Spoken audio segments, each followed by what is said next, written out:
Meus irmãos, nós vamos então à pregação da palavra de Deus em Gálatas 3, verso 19 até 25.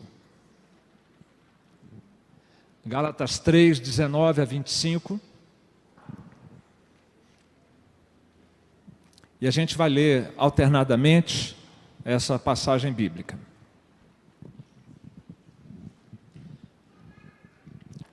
Começando comigo. Qual, pois, a razão de ser da lei?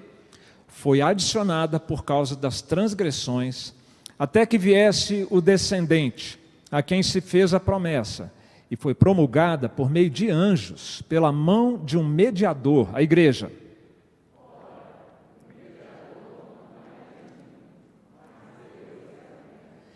E porventura a lei contrária às promessas de Deus? De modo nenhum.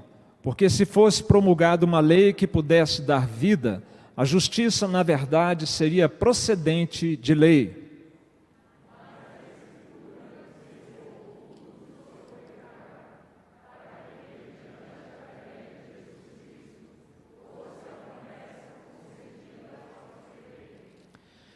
Mas antes que viesse a fé, estávamos sob a tutela da lei e nela encerrados para esta fé que de futuro haveria de revelar-se.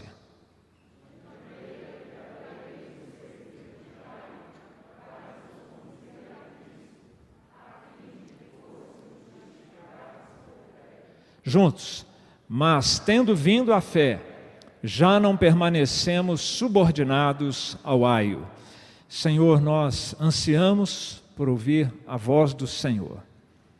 Do ponto de vista humano, tudo conspira para atrapalhar, Senhor, para ser um obstáculo, seja por quem fala, por quem ouve, mas nós sabemos que o Teu Espírito Santo que vive em nós faz coisas maravilhosas, como, por exemplo, nos permitir compreender, viver, aplicar a palavra do Senhor.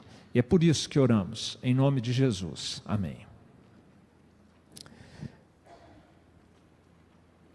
Queridos irmãos, há um texto bíblico em Romanos que diz que nós não estamos debaixo da lei, e sim da graça. Isso significa que nós não precisamos mais nos preocupar com a lei. É uma coisa então que para a igreja, para nós que vivemos depois ali de Pentecostes, o Espírito Santo, nós crentes que já desfrutamos da graça de Deus, então nós estamos debaixo da graça e não mais da lei. Será que é isso que o texto bíblico quer nos dizer? Ou será que nós deveríamos caminhar de acordo com aquela máxima que um pastor de grande projeção no nosso país, de uma das maiores igrejas, disse muitos anos atrás, numa entrevista que ele deu, perguntaram para ele como é que era a relação da igreja dele com as igrejas pentecostais. Ele disse: as igrejas pentecostais misturam doutrinas, costumes. Na minha igreja é proibido proibir. E ele emendou dizendo o seguinte: a pessoa na minha igreja é livre para fazer o que bem entende. Um homem pode ter 10 mulheres, ou uma mulher, 10 maridos. A pessoa é livre para beber, para fumar, para fazer o que bem entende. Uma igreja pseudo-evangélica, tá, irmãos? Não vou mencionar aqui o nome, mas essa entrevista aconteceu no dia 14 de novembro de 1990, e de lá para cá esta igreja vem sendo fiel a esse tipo de pensamento. Mas eu soube também de um pastor presbiteriano, de uma boa igreja, que ele tentava orientar os seus jovens que estavam tendo comportamentos seculares, comportamentos que não são de acordo com os princípios da palavra de Deus. Ele tentava corrigir isso com a juventude daquela igreja, e ele recebeu, por causa das suas tentativas ou iniciativas, um presente carapuça, um comentário do livro de Gálatas. Porque quem deu esse presente para ele achava que ali no livro de Gálatas, aqui, no livro que nós estamos estudando, o ensinamento era exatamente esse. Agora nós estamos debaixo da graça.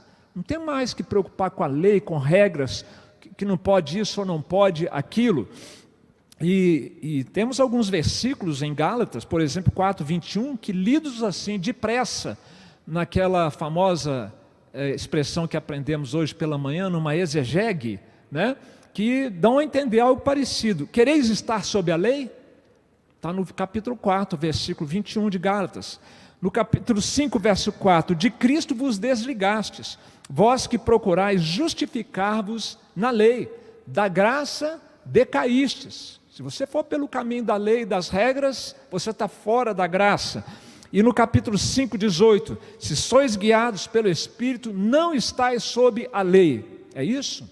É isso que essa carta, é isso que o ensinamento de Jesus, dos seus apóstolos, quer dizer, então, que nós estamos livres de responsabilidades e obrigações com a lei de Deus. Que confusão, meus irmãos. A pessoa que presenteou aquele pastor estava confundindo o ensinamento bíblico a respeito da lei, do lugar da lei no que diz respeito à salvação e do lugar e papel da lei no que diz respeito à santificação. Há uma grande confusão com os diversos aspectos da lei que a gente vai expor aqui para os irmãos, o público-alvo da lei de Deus, desses aspectos, a sua aplicação, a sua vigência, pelo conhecimento raso e superficial a respeito da lei de Deus, é que aquele pastor de uma pseudo-igreja andou falando o que falou e também presentearam aquele pastor com um comentário de Gálatas.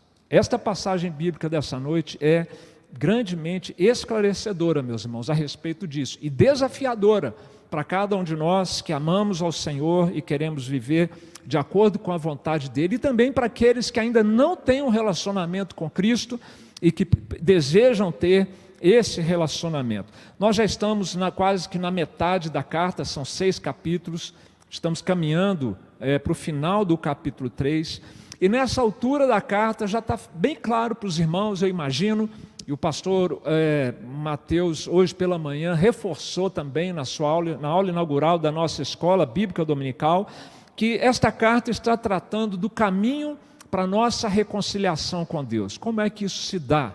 Como é que se dá a salvação de pecadores como eu e como você, para sermos salvos da ira de Deus, justa ira, por causa dos nossos pecados, todos eles, pequenos ou grandes, são abomináveis diante de Deus e nos tornam merecedores da sua ira. E na semana passada, na última mensagem que nós trouxemos para a igreja, nós abordamos o fato, nos versículos anteriores ao dessa noite, que devido à nossa aliança com Cristo, baseado em termos como, por exemplo, promessa e herança, aliança e testamento, nós podemos conhecer sobre a generosidade de Deus para com pecadores como nós. Nós podemos recordar a respeito da fidelidade imutável de Deus nesta aliança que nós temos com o Senhor. Passado por este ensino da semana passada, a gente chega agora neste daqui, onde aparentemente o apóstolo Paulo, então, ele vai tratar daquela polêmica que ele estava tendo com os cristãos judaizantes da sua época, que lançam no rosto de Paulo 2 questões, 2 desafios, 2 afrontas, como se ele estivesse ensinando inverdades a respeito da lei de Deus e do evangelho de Jesus. E o apóstolo, então, ele vai responder na passagem dessa noite. Ele respondeu aquelas 2 polêmicas que foram levantadas.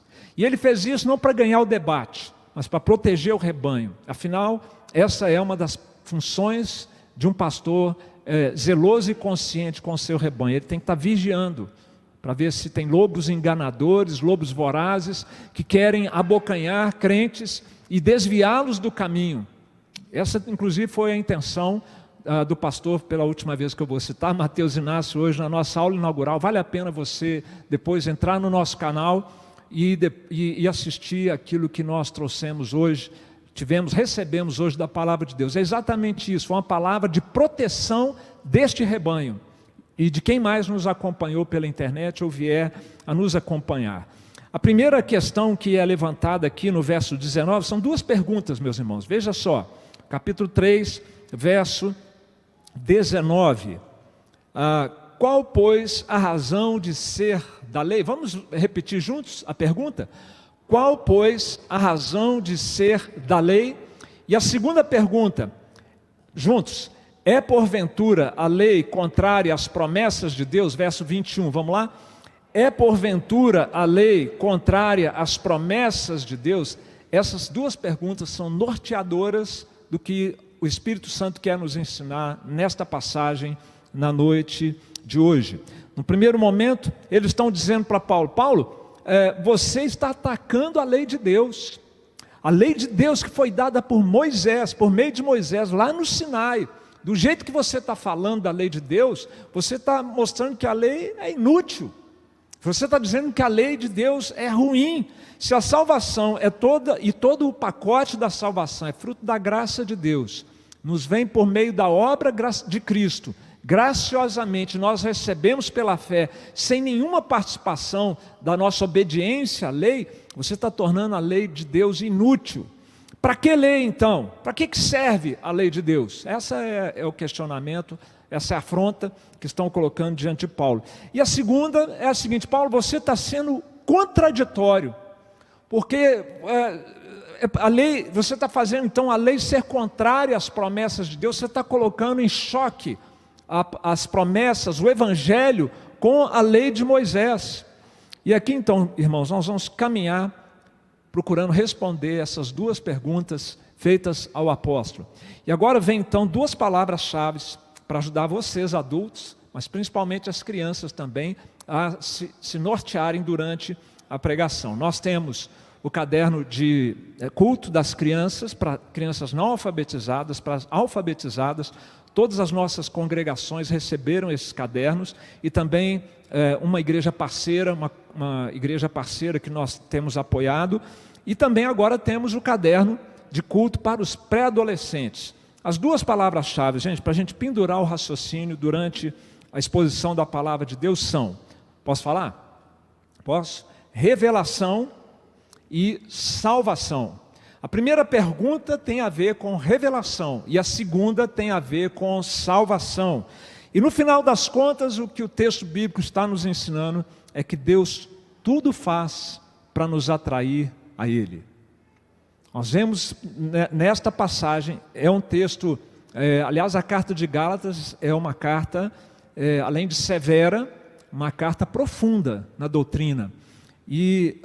Mas vemos em tudo que está sendo ensinado na carta, esse amor de Deus, essa iniciativa de Deus, esse movimento de Deus, Pai, Filho e Espírito Santo, tudo fazendo para nos atrair até Ele. A primeira ação de Deus, o primeiro movimento de Deus, então, nessa atração que Ele quer exercer sobre nós, Deus nos revela uma verdade assustadora. A primeira pergunta, e a maneira como o apóstolo a responde, fala disso. Deus está revelando uma verdade assustadora. Qual, pois, a razão de ser da lei?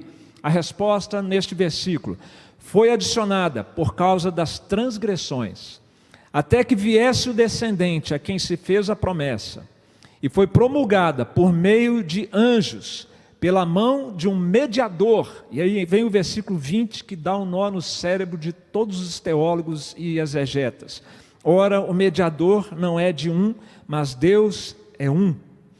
Meus queridos, se nós somos salvos pela graça, para que a lei? Essa é a questão. Nós ainda precisamos nos submeter à lei de Deus. No versículo de número 25, vai projetar ali para vocês. Aparentemente não, mas tendo vindo a fé, já não permanecemos subordinados ao aio, e o aio ali é a lei de Deus. Está dizendo que nós não estamos mais subordinados, debaixo da lei de Deus. Qual a razão de ser da lei? Devemos ainda estar subordinados à lei? Vamos ao que está escrito aqui, meus irmãos, nesse versículo. Primeiramente, está dizendo, no verso de número 19, a lei foi adicionada. A primeira declaração de Paulo, ou do Espírito Santo através de Paulo. Se ela foi adicionada é porque já existia uma coisa antes. O que já existia antes? Durante todo o contexto da carta a gente sabe que o que veio antes foi a promessa feita a Abraão. Então Deus fez uma promessa de abençoar a humanidade, salvar a humanidade, mas Ele até que esta promessa se cumprisse no tempo e na história, ele adicionou a lei por meio de Moisés. Essa é a primeira parte da resposta do apóstolo Paulo. Segundo, ela foi promulgada, essa lei, versículo 19, se você tiver com a sua Bíblia aberta, seria bem interessante para você não perder o fio da meada. Foi adicionada por causa das transgressões, até que viesse o descendente a quem se fez a promessa. Deixa isso para daqui a pouco. Agora foi promulgada. Ela foi promulgada por meio de anjos. Você leu a história lá no Sinai, quando Deus dá as tábuas da lei e toda aquela instrução. Você por acaso viu anjo lá? Viu lá falando de anjo? Não fala. Só que no livro de Atos dos Apóstolos, no capítulo 7, versículo 53, diz, Estevão, as últimas palavras praticamente dele, antes de morrer, ele diz aos seus opositores, aos inimigos do cristianismo ali: olha, vocês receberam a lei por ministério de anjos. A gente não teve esse detalhe lá em Êxodo, mas tem o detalhe em Atos. Alguma coisa aconteceu ali, quando Deus estava dando a lei, que houve a participação de anjos. A gente para por aqui, a gente não especula, a gente não vai além, porque o texto bíblico não nos permite. Mas se tinha anjo participando, é porque essa é uma lei, é um sinal indicativo de que essa é uma lei sobrenatural. Veio do céu, veio de Deus, veio com a participação de anjos. E ela foi recebida, foi entregue nas mãos de um mediador, Moisés, que se colocou em pé entre Yahvé e Israel para receber e comunicar a lei de Deus. E aí chega o verso 20. Ora, o mediador não é de um, mas Deus é um. Irmãos, os estudiosos têm muita dificuldade com esse texto. Ele é difícil de traduzir, difícil de interpretar, mas a interpretação mais harmônica com o contexto que autores reformados têm defendido, é que aqui está dizendo o seguinte: olha, o mediador, ele é inferior àquele a autoridade que o enviou. Então, Moisés era inferior a Deus, isso é óbvio. O mediador, inclusive na NVI diz assim, o mediador representa mais de um, ele fala em nome de mais de um. Um mensageiro pode ter várias pessoas o enviando, mas Deus, porém, é um.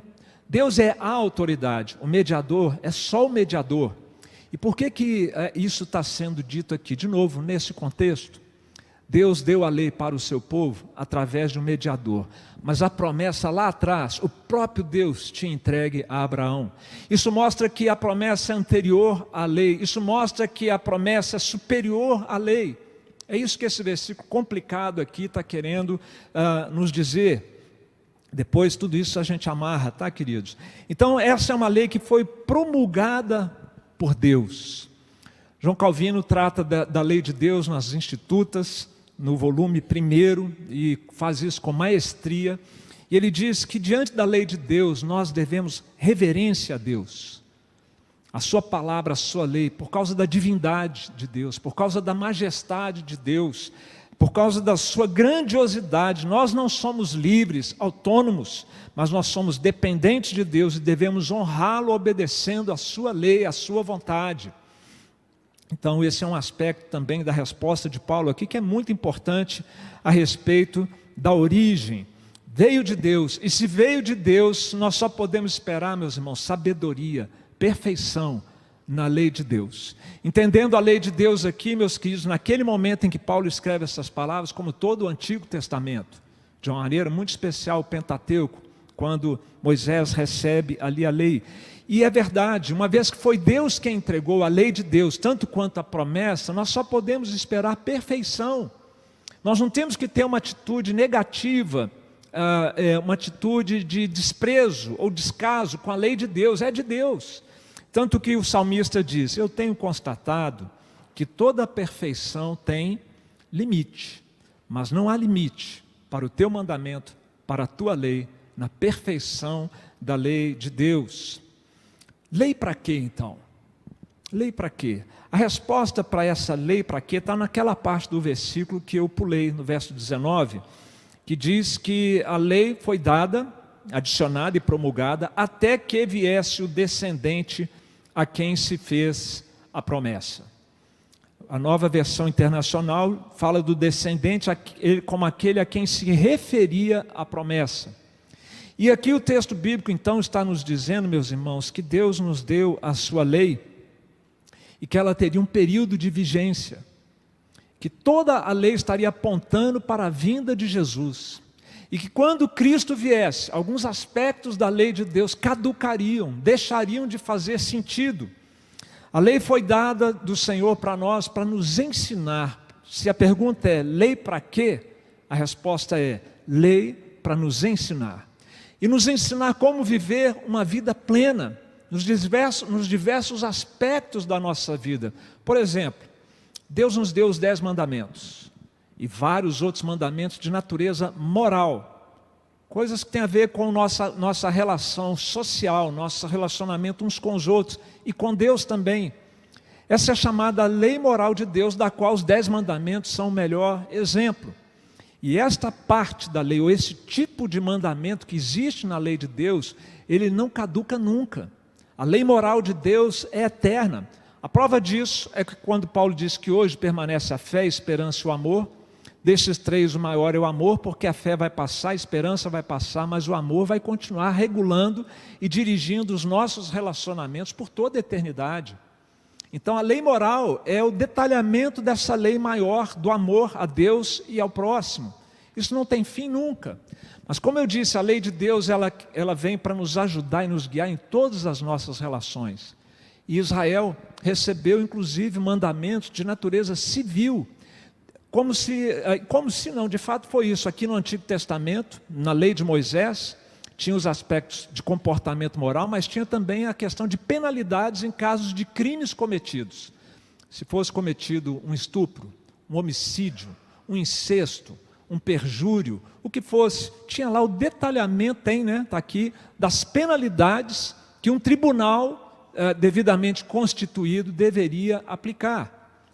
Esse aspecto da lei de Deus, tão importante para uma nação, para o povo de Deus, caducou, deixou de fazer sentido quando Israel deixou de ser uma nação.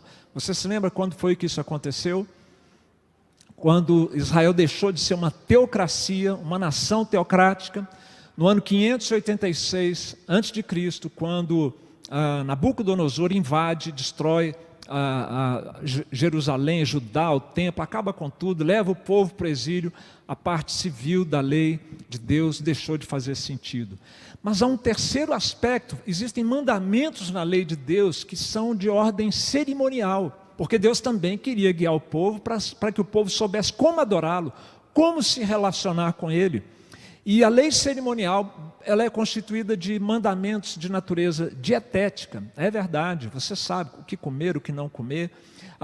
Mandamentos de natureza também cronológica, tem a ver com calendário, festas e com rituais, circuncisão, que era o problema lá em Gálatas, sábados, Pentecostes e tantos outros eventos do calendário. É a respeito deste aspecto da lei cerimonial, da lei de Deus, os aspectos cerimoniais que Paulo está dizendo, não estamos mais subordinados à lei de Deus. Porque quando Cristo vem, tudo aquilo para o qual o cerimonialismo apontava, estava apontando para Jesus. Quando a realidade chega, a sombra não faz mais sentido. Então a lei, na verdade, nos foi dada para quê? Para nos instruir numa vida que agrade a Deus, incluindo o nosso relacionamento com Ele. A lei nunca foi dada por Deus como um sistema para a salvação, como um meio de você ganhar pontos, ter um bom desempenho e no final das contas merecer a salvação. Talvez hoje isso não seja um problema para nós, não é verdade? Ninguém aqui está buscando fazer rituais para agradar a Deus. Mas às vezes nós pegamos a lei moral de Deus, os mandamentos morais e queremos cometer o mesmo erro que eles estavam fazendo com a lei, com os aspectos cerimoniais. Bem, então se eu procurar ser mais obediente, mais honesto, mais isso, mais aquilo, Deus vai se agradar de mim e eu vou ficar bem com Deus. Essa é a razão de ser da lei de Deus, meus irmãos. Deus tudo faz para nos atrair a Ele. A lei vem então nos revelar quem Deus é: Deus santo, Deus justo, Deus majestoso, Deus perfeito, Deus grandioso. E essa é uma revelação assustadora, sabe por quê? Quando de fato nós entendemos como Deus é, nós vamos nos sentir tão pequenininhos e tão inadequados, que de duas uma, ou vai bater um desespero, por nós estarmos longe desse Deus, ou vai bater uma grande gratidão no nosso coração por Ele ter nos acolhido por meio de Jesus Cristo.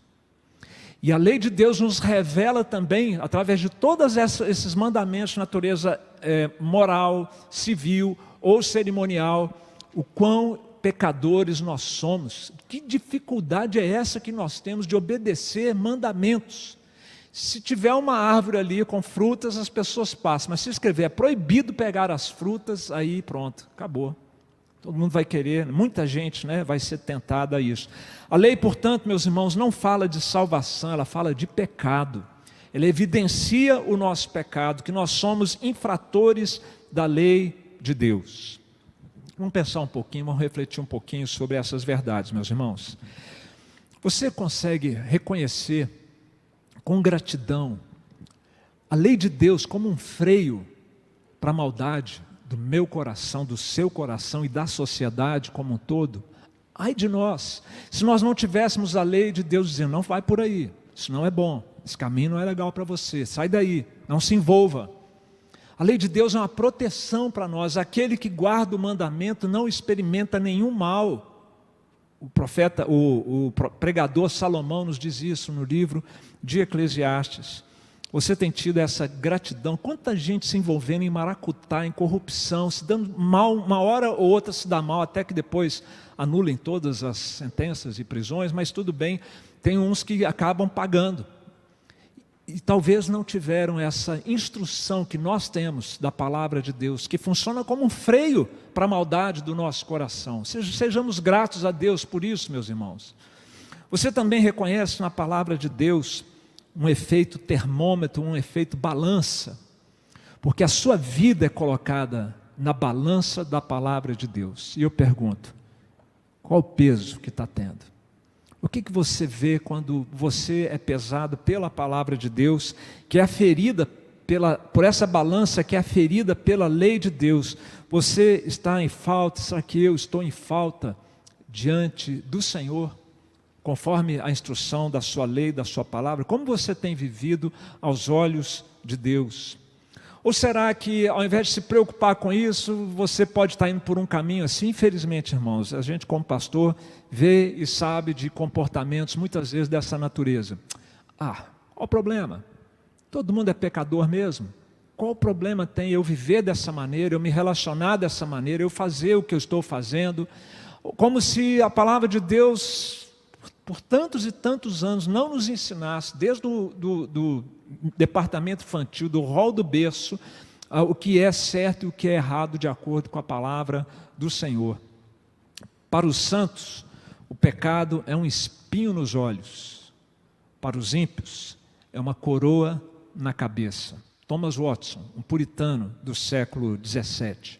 Para você, o pecado é um espinho que você quer ver removido da sua vida, ou é uma coroa que você exibe com muito orgulho? Sou a si mesmo, faço isso mesmo, qual o problema? Será que ao contrário disso, irmãos, você às vezes se sente frustrado? Você reconhece a sua condição como pecador, diante da lei de Deus, mas você se sente frustrado porque você não consegue cumprir a lei de Deus. Há áreas na sua vida que você, infelizmente, tenta, mas no máximo que você consegue é adiar aquele comportamento, aquela atitude, aquele traço do seu temperamento que é tão ruim, tão destoante do caráter de Deus. Às vezes um gênio ruim, relacionamentos conflituosos, um caráter mundano e imoral, uma apatia espiritual, um distanciamento de Deus, um coração vaidoso e orgulhoso.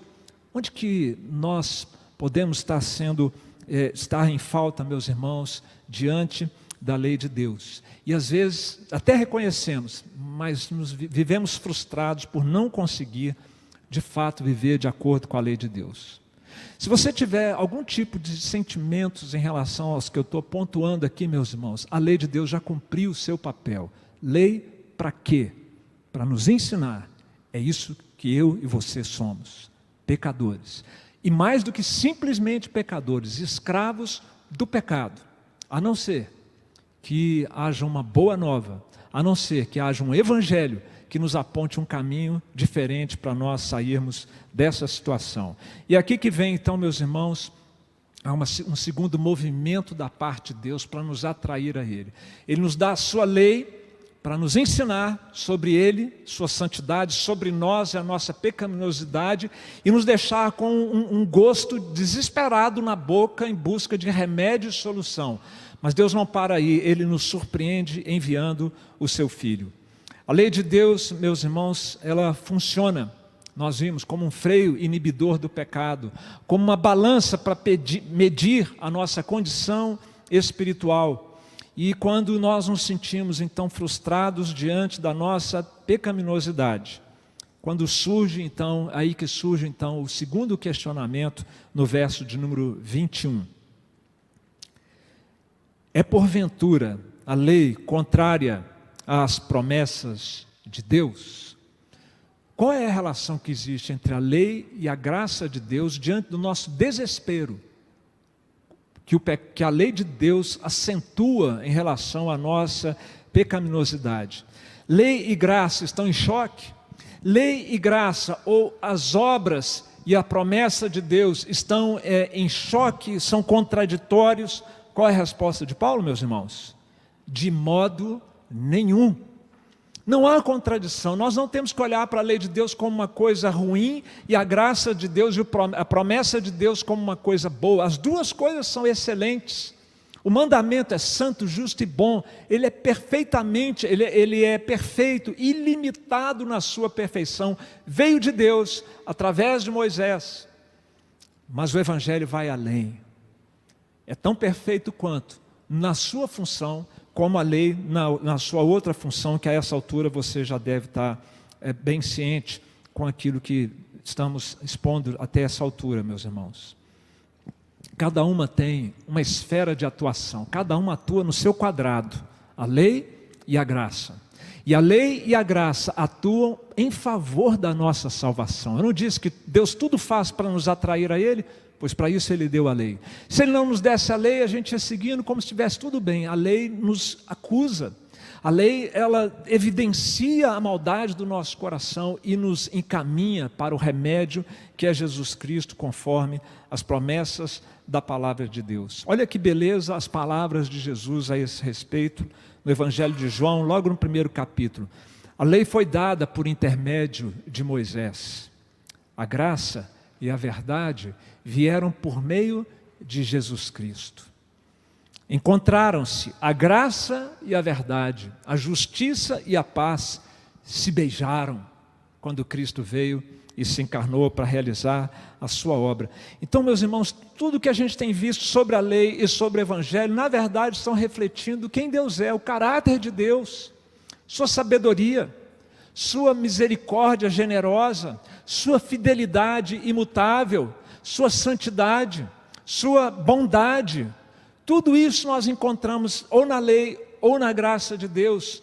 Nós aprendemos sobre quem Deus é e vemos Deus agindo, vindo ao nosso encontro, pecadores como nós somos, e merecedores por completo da graça de Deus. E é então que Deus nos surpreende, sendo como somos. Ele envia o Filho dele, seu Filho eterno, tão perfeito quanto, tão santo quanto, tão justo quanto, vir aqui, passar pelo que ele passou, morrer em condições degradantes, de uma das maneiras mais cruéis já inventadas na história para punir pessoas, para punir criminosos.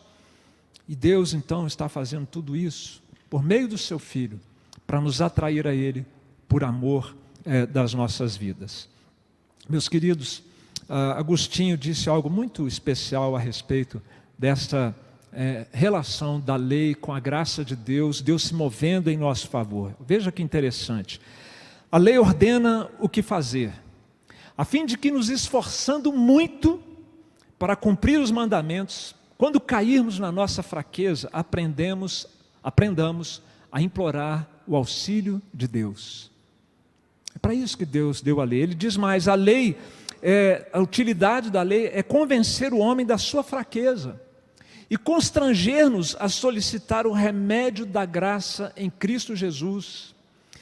Deus nos ordena, Deus nos ordena o que nós não podemos fazer, Ele sabe disso, a fim de que nós saibamos o que nós devemos pedir. E o que nós devemos pedir, irmãos? Cristo Jesus.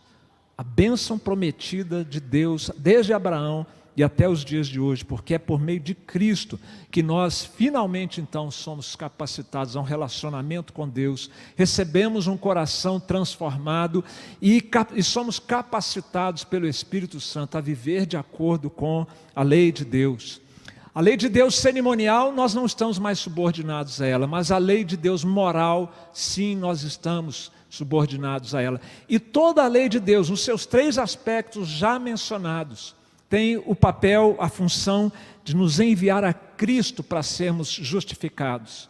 E quando então chegamos a Cristo, Cristo diz, agora volta lá, para a lei moral de Deus, para você ser santificado. Só que agora sou eu vivendo em você. Não é mais você se esforçando, se fracassando, altos e baixos, mas sou eu, vivendo em você. Você vai conseguir cumprir a minha lei e a minha palavra. De maneira, versículo 22, meus irmãos, a Escritura encerrou tudo sobre o pecado, para que mediante a fé em Jesus Cristo fosse a promessa concedida aos que creem. A promessa da salvação, de um relacionamento com Deus, de uma vida transformada, de uma vida vitoriosa, ela nos vem mediante a fé, graças à obra de Jesus Cristo, para aqueles que creem na promessa feita a Abraão e concretizada em Cristo Jesus. No verso 24 também nós encontramos que a lei cumpriu o seu papel para nos conduzir a Cristo, a fim de que fôssemos justificados por fé. Este é o bom e velho Evangelho, meus queridos. É pela graça de Deus, é por meio de Jesus Cristo, e é pela fé que a bênção prometida, essa bênção ancestral, lá da época do Éden ainda, que o descendente viria, que é Cristo, depois mais explicitada em Abraão, em ti serão abençoadas todas as famílias da terra, é por meio de Cristo que esta bênção nos alcança, queridos irmãos. Deus tudo faz para nos atrair a Ele. Não há conflito entre a lei de Deus e a sua graça. John Stott, ele diz que nós então nunca devemos contornar a lei a fim de ir diretamente ao Evangelho. E tem um monte de gente fazendo isso, sabia? As pessoas apresentam o Evangelho assim, você quer ir para o céu? Claro que eu quero ir para o céu. Quem quer é o maluco que não quer ir para o céu? Mas não é assim que se evangeliza. Primeiro você apresenta a lei de Deus. Deus é santo. Ele tem exigências elevadíssimas para mim e para você. E não somos capazes de cumprir. Por isso seremos condenados eternamente. Você quer o remédio? Você quer reconciliação com Deus? Está aqui Cristo, o Evangelho. Não pode contornar a lei. É por meio da lei que nós chegamos e apresentamos o Evangelho. Mais uma vez, Thomas Watson, citando, ele diz, Cristo só será doce para você se o pecado for amargo. Você só vai dar valor para o Evangelho se você de fato enxergar quem você é no espelho da palavra de Deus e correr então para os braços de Jesus.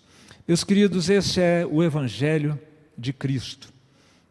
Você já abriu seu coração para Cristo? Você já realmente entendeu esse Evangelho? Entendeu essas verdades? E desesperado, necessitado, correu para Cristo para que Ele transforme a sua vida e te reconcilie com o Pai. Sabe o que muitas vezes nos impede, que nos deixa cegos para o Evangelho de Jesus, mesmo ouvindo? Às vezes ouvimos e não entendemos. São os pecados da vaidade do nosso coração, a vaidade religiosa. Eu conheço pessoas que, devido às suas crenças diferentes do Evangelho, não abrem mão delas para aceitar o verdadeiro Evangelho de Jesus. É uma vaidade, um orgulho da sua própria fé, da sua própria crença, da sua própria religião. Mas se o Evangelho puro e verdadeiro é esse, nós deveríamos abandonar qualquer outra crença. Outros se orgulham da sua lisura, da sua integridade, se é que isso existe, né? Ética, moral, e acham que isso é o suficiente. O Evangelho diz que isso não passa de um trapo de imundícia. Nós precisamos reconhecer a nossa miséria, a nossa necessidade de um Salvador e confiar em Cristo apenas. Se você ainda não acertou o seu relacionamento com Deus, aqui dentro possa ter alguém assim, nos ouvindo pela internet. Se você ainda não está bem no seu relacionamento com Deus, você precisa colocar a sua confiança totalmente em Jesus. É só por meio dele que nós podemos nos reconciliar com o Pai, sermos salvos da ira de Deus. Mas quero falar também a respeito com os crentes, aqueles que já nasceram de novo, que eu creio que são a maioria de nós aqui nessa noite, meus irmãos. Cuidado com a ideia do crente bonde, 007 bonde, aquele que tem licença para pecar. Esse raciocínio enganoso, diabólico, de que nós não estamos mais debaixo da lei, e hoje tem um monte de igreja pregando esse tipo de evangelho, porque isso agrada, isso atrai as pessoas, e vamos agora andar por um caminho da graça, onde a gente não precisa mais se preocupar com os 10 mandamentos, com a vida moral, sexual, financeira, familiar. Nós somos livres, nós estamos debaixo da graça. Repudie esse tipo de pensamento, não aceite isso na sua vida. Esse é um caminho que pode parecer bom, de liberdade, mas é um caminho de morte, é um caminho de distanciamento do nosso Deus. Você não gostaria de aproveitar a palavra dessa noite que o Espírito Santo está nos trazendo para fazer um acerto com Deus, de algumas áreas da sua vida que estão precisando ser acertadas? Nessa pandemia, quantos relacionamentos estão conflituosos, estão degradando? Você precisa se arrepender disso, se isso está acontecendo na sua vida. Não adianta botar a culpa no outro, não. Você tem que responder por você diante de Deus. É hora do acerto. A lei de Deus exige que nós amemos o próximo, respeitemos o marido, quem é casada, se submeta ao marido, o marido ame a esposa, cuide da esposa, os filhos respeitem os pais, os irmãos se amem uns aos outros. Isso é a lei de Deus, meus irmãos, são os mandamentos morais de Deus.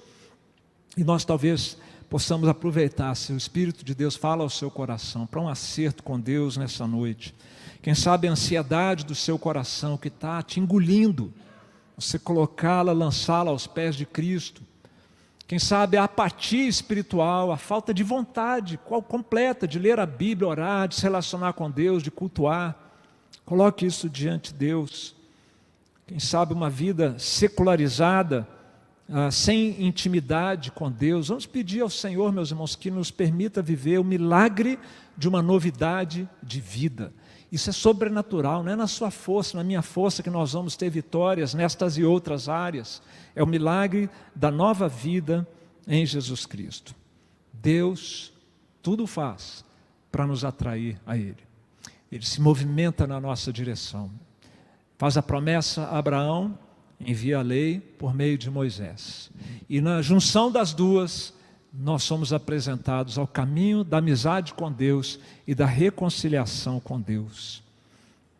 Meus queridos, que você, para acertar as suas contas com Deus e sua vida com Deus, dependa da graça, da misericórdia de Deus. Não tente ganhar ou conquistar o favor de Deus, seja por meio de rituais religiosos, seja por meio de um comportamento, de uma tentativa de comportamento que agrade a Deus.